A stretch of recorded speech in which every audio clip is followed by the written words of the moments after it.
لا يا جورج، انا عاوز احط الداون بيمنت بتاعي وعاوز اشوف الدنيا ماشيه ازاي. انا عندي حبه كاش وعندي حبه في 401k وعندي حبه في بنوك مختلفه، في استثمارات، في حاجات كلام من ده.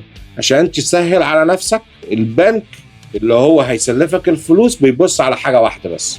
ايه هي يا جورج؟ عاوزين اخر شهرين. اي حاجه قبل كده يا ريت تعملها قبل كده عشان البنك مش هيبص عليك.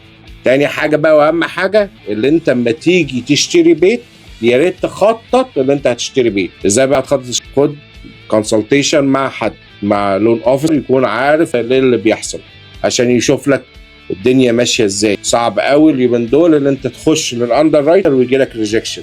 احنا بنحاول نقلل الموضوع دوت عشان اللون يتوافق عليك. لو عجبك الفيديو دوت يا ريت تعمل لايك وشير.